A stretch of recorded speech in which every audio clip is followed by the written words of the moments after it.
mean, just look at how close I am to the beach. I am basically camping on the beach. It's my private beach. Like, I walk out of my RV, down the steps, onto the beach. That is what is amazing.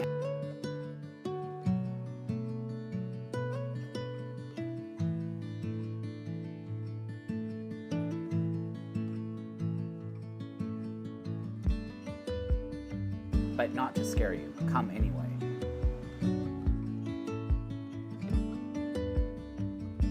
Here's a train.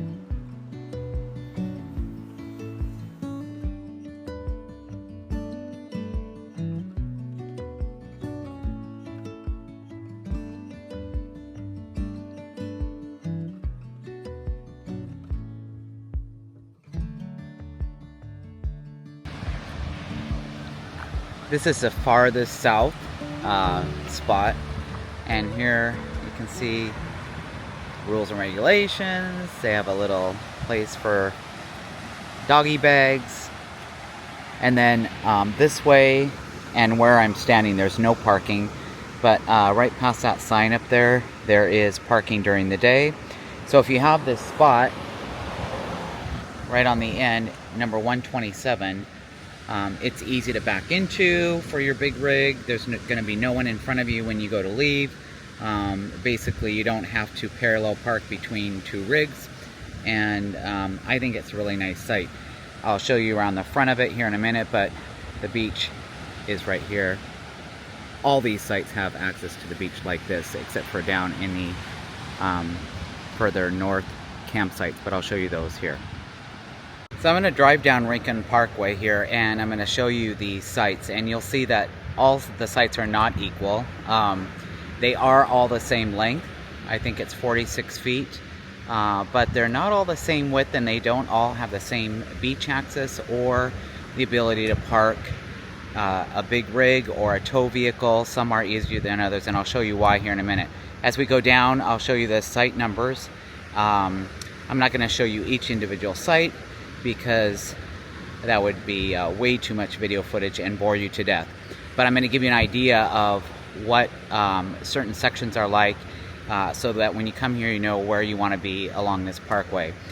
Okay, so here's the main road right here, and this road actually has quite a bit of traffic on it. I did get woken up quite a few times last night. There's large trucks, there's buses, and I'm not sure what the speed limit is, but they fly down here, so just be aware of that. You're right on what seems like it's not going to be a busy road, but this road is pretty busy. So if you had dogs or kids, you'd want to keep them away from there.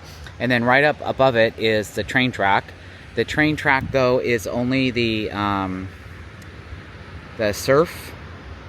What do they call it? The surf liner.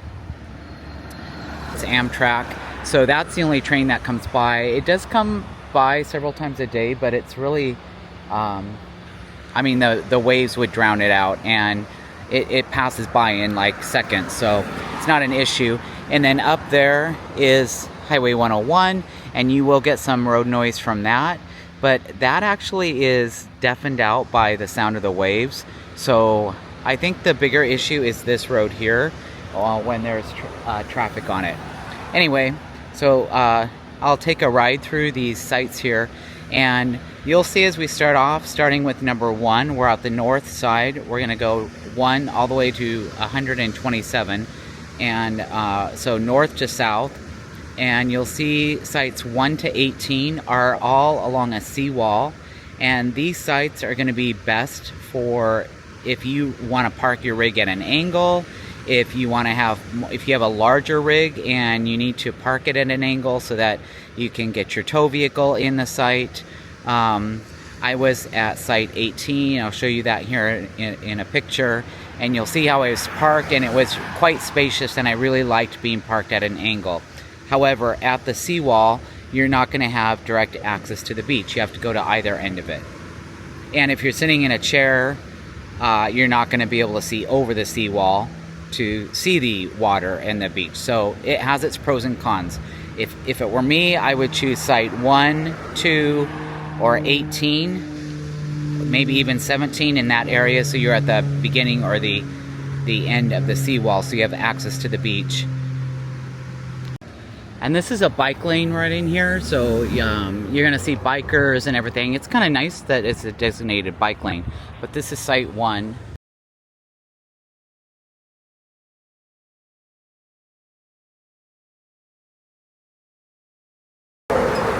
Each site is marked with this white line, but you see if you're in site 4, you're just beginning to get into the site, the seawall area.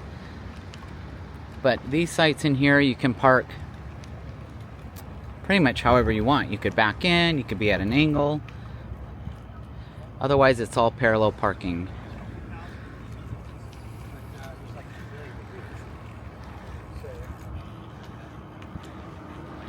So you got the seawall here. So if you're sitting down enjoying your reclining camp chair, you're not going to see the beach. That's the only drawback about this section. But you'll see what I mean up here by being able to pull in at an angle. All these people are parallel right now. There are dumpsters and even places for getting dog poop bags, and there are even some outhouses. But this is site 18 right here. He's at an angle, and you have access to the beach and all this beautiful view.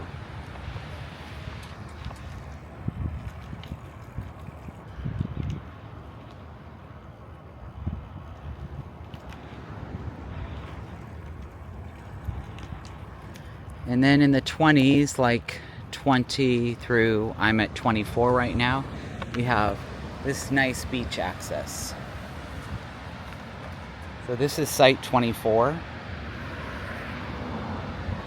I mean, you're right here, almost level with the beach. Easy to get down onto the beach.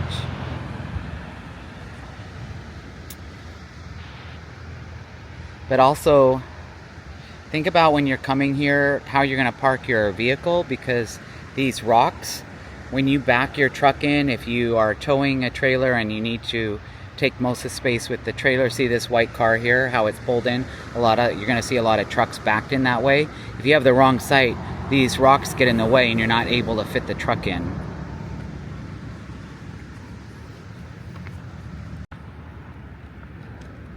We're at 26 right here.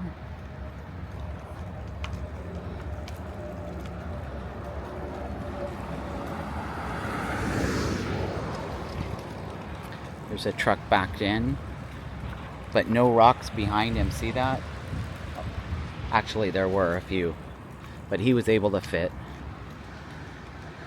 31.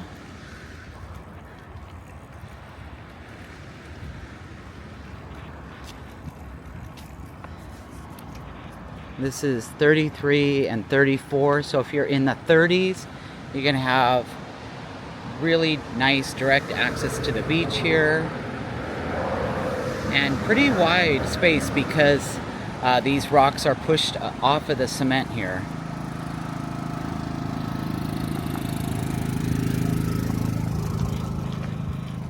We're at 38.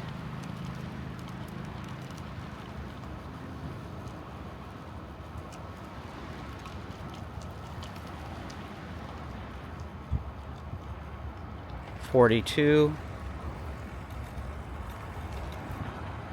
So you can see these are some fairly big rigs. Here's a guy parked in backwards.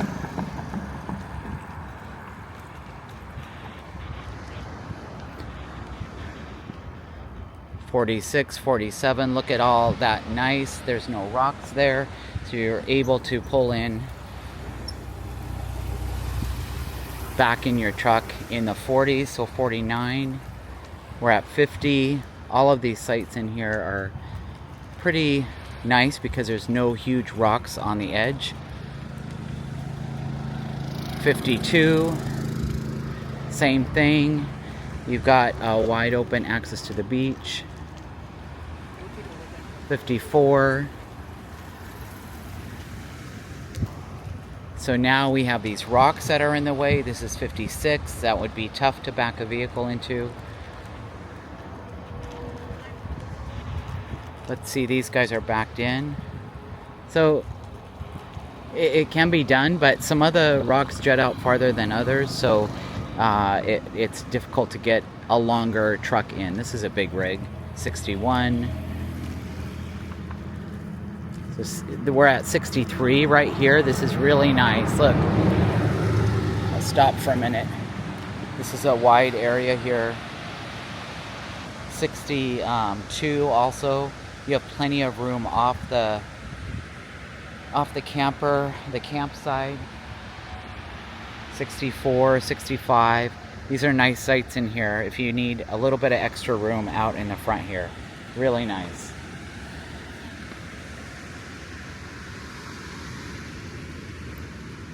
This is 65. 66 looks like a 40-foot Dutch Star. That's huge.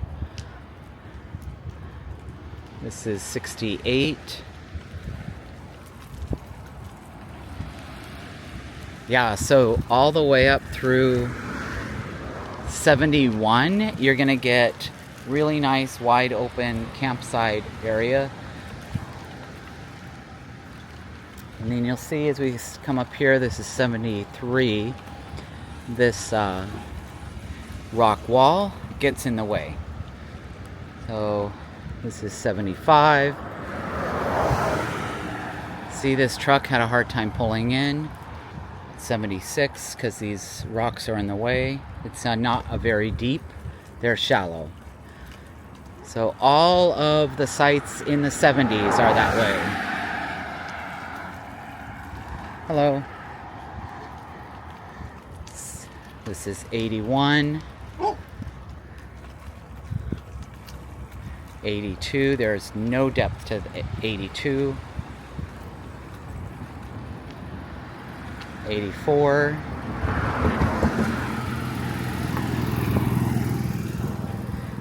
So all the way up to 85, the rocks are going to be cutting the depth of the site off. These here, 88, 89, a little bit more room, not quite as much as the others. 90s, there's a little bit more room here.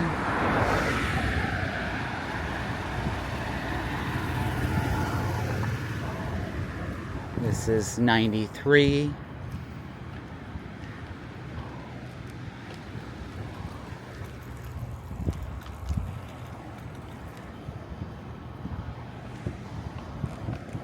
'96. I'm gonna go around. All right, thanks. 98.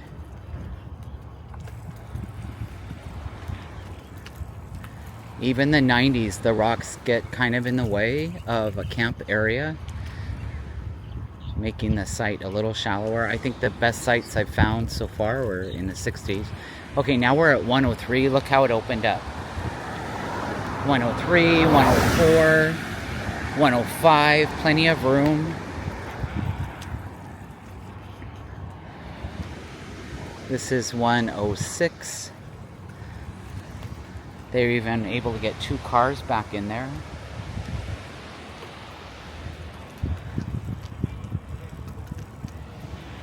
We're up here to 110,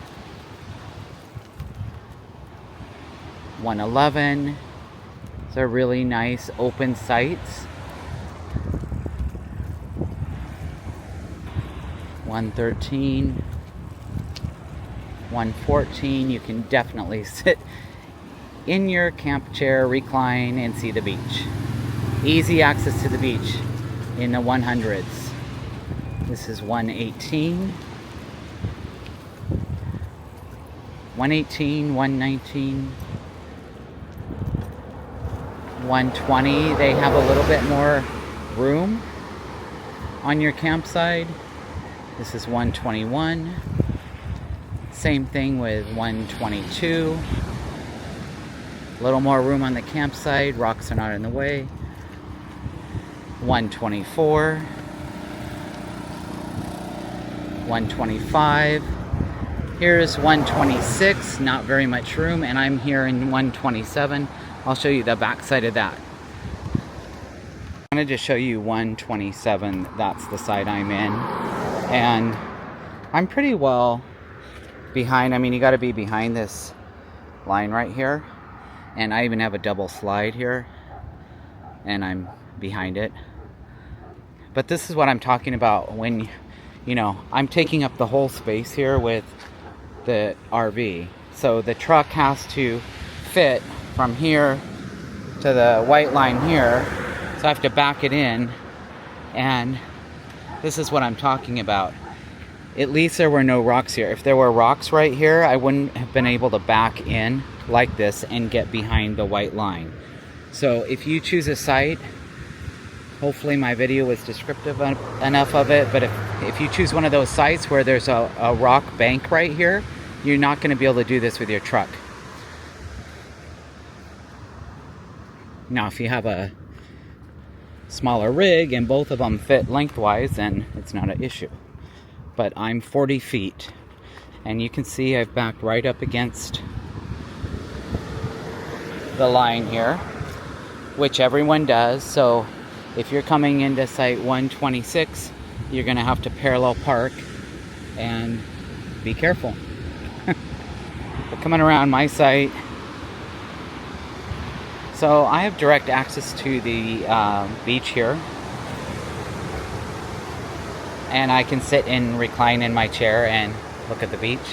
It's absolutely beautiful. I like my site because it's secluded on this end because of my truck, and then you got some bushes here and enough room to make your little camp area. It's perfect. So what did you think of Rincon Parkway? You know, I took you just on my bike through 1 through 127. That's how many sites there are. And like I said, I wasn't able to stop at every single site, of course, because it would be way too long of a video, and plus the sites are full. But you get an idea, hopefully by me stopping and going through each kind of section, as it were, on what I think of each area for camping here. So no, the sites are not all created equal. They are the same in terms of the length. All of them are 46 feet. And you have to fit between the white lines. I did have a conversation with the ranger about that this morning, and they don't give any leeway on that.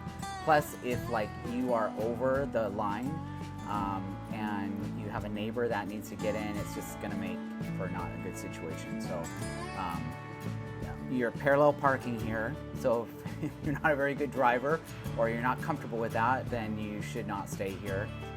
Or book an end site like I did, number 1 or number 127. You have no one on one side of you, so you can basically pull or back in and not have to worry about the parallel parking. I think if it were me coming back here, I would definitely try to get, because I have a 40-foot rig, I would definitely try to get in the seawall area, or like where I'm at right now, site 127, just to eliminate the having to back and parallel park a 40-foot rig in between 2 other huge rigs.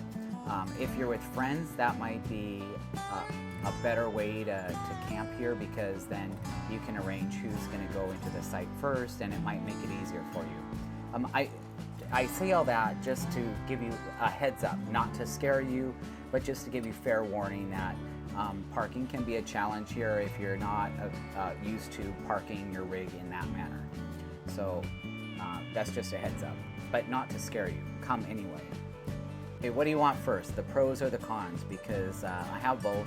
So I like to, let's go over the cons first, and then we'll end on a positive note. The cons are, you are right next to this busy road, and it looks like it's not busy, but it's busy. And even when you are parking your rig at noon or whenever you arrive, you're having to stop traffic to get into your spot, and that can be stressful. If you have kids or dogs and you are worried about them running into the street, you just definitely have to be aware of that. When you're pulling out, when you're going for a walk, on your bike ride, whatever, This road out here is busy. That's a huge con, I think, to this campground because it's a situation that you can't control no matter what site you're in. So you're going to have that when you're camping here. Also, it's kind of loud at night, and these cars fly by. And so I was woke up several times last night by cars either revving their engine or passing by. Here's a train.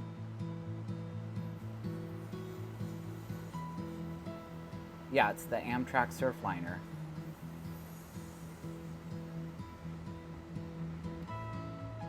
Perfect. I'm glad that went by right now because it's not that loud, and it's over. It was like 5 seconds, seriously. So the other con is a train track, and that's what I was going to talk about. But you just saw it's not really that big of a con because the train passes so quickly, and it's only the it's only Amtrak.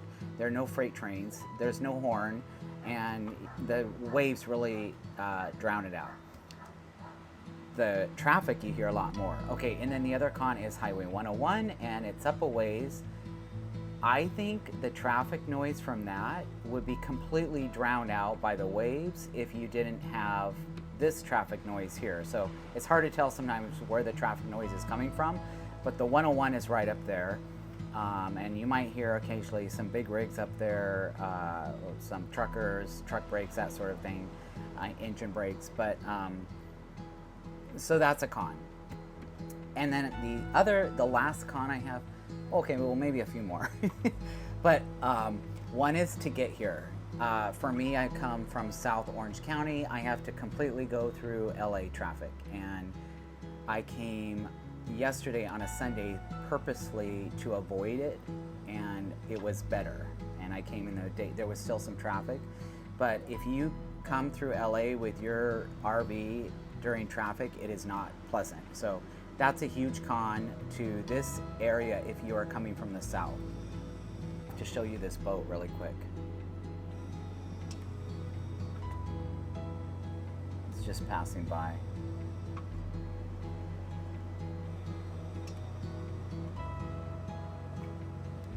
I don't know if this is picking it up good, but it's like a little fishing vessel. All right, back to me. So, yeah, so the traffic is a con if you're coming from the south through LA. And then the other con, of course, is there's no hookups here, there's no facilities here, there's a few porta potties, but you have to be self-contained. They used to, I don't know if it's on certain days because I just got here yesterday, so I haven't seen it, but there's like a honey wagon that comes by that is a service that will dump your tank for you, probably if you're here for an extended time. Water, I think you're on your own, so fill up before you get here. There's no place to fill up. I was told there's a dump station in Fillmore. There is a couple state parks around the area, a couple private parks. I'm gonna try out the dump station probably in Fillmore on my way home. So just know there's no services whatsoever. Okay, enough of the cons. Let's talk about why I think this is such a neat place to camp. I mean, just look at how close I am to the beach. I am basically camping on the beach. It's my private beach. Like, I walk out of my RV, down the steps, onto the beach. That is what is amazing. And we're in California, and to be able to do that in Southern California is quite something. So the beach is amazing. It's over, I think, like maybe 2 miles long of this sand, or 1.5 miles long of this huge bay, this sand area, and the beach is gentle sloping. There's people. It's October, and there's people in the water playing, so it must be somewhat warm. I'm not that brave. There's people surfing. There's fishing here. You can take your bike. Like, I road bike, I cycle. There is cycling here. You can go all the way to, I think it's Carmenita. It's like 15 miles, and you can go and have coffee, and it's a bike lane all along the water. It's really, really nice. And then you could go south, and you can take the bike lane all the way into the city of Ventura, and you can go to the pier, and from the pier, you can do all sorts of things. There's this really great taco place. I don't forget the name of it, on the pier. But if you go, you should get fish tacos. It's really, really good. But you can ride your bike all the way there. From the pier area, you can take a boat, a ferry out to, I think these are the Channel Islands. Correct me if I'm wrong, but that is a day trip you could do with your family, and I have not done that yet. So like, this is an amazing location, I think, to camp. It's right on the beach. I mean, that is the biggest pro of this campground, and it's easy to. What I like too is you just show up. There's no checking in. There's no talking to the ranger. There's no being guided in with a golf cart to your site. You just come at check-in time and you get in your site. And then later the ranger, he drives by and he makes sure that your license plate matches. And that's it. So it's really, really simple and easy. You book through Santa Barbara County. You book through Ventura County, their website. It's a county park, and it's cheaper, of course. There's no hookups, so it's cheaper than other parks with hookups, and even like Carlsbad down south in my area, you're on a bluff, but it's like quite a bit more money than this one, and there's no hookups there either. So the views are amazing. The sun sets to the west, which is right out over the water, so you're getting these amazing sunsets. And there's services nearby. If you need to go into Ventura to get groceries, you can go into the town of Ojai, which is up in the mountains, and that's a really cute, artistic little town. That is a really cool area. So there's quite a bit to do in the area, and I just think, like last night there was a full moon. It was amazing. The clouds were coming in, the fog was coming in, there was a full moon. The sound of the ocean, the smell of the salt water, the smell of the beach. I had a campfire. You can have campfires here as long as it's in your own little campfire ring. And yeah, it was really, really nice and relaxing. And you wake up and you fall asleep to the sound of this. Okay, well, there goes a truck. So you're gonna get some of that noise, but I mean, if you don't like the sound of the ocean or the waves, you better not come here, because it's all day and it's constant, and I love it. Anyway, I hope you guys have enjoyed this video. I hope it helped you want to come here, and I hope it gave you an idea of when you come here what to expect and where you might want to set up and what site area you might want to be in. But anyway, until I see you in the next video, wait, I do have to ask you, can you subscribe to my channel? If you are not subscribed to my channel, will you help me grow and be able to produce more content like this, motivate me and encourage me to keep making content like this? So hit the like button, subscribe to my channel, help me grow, share the video. That way YouTube knows that it needs to promote my video, and I thank you for doing that. So until I see you in the next video, travel safe.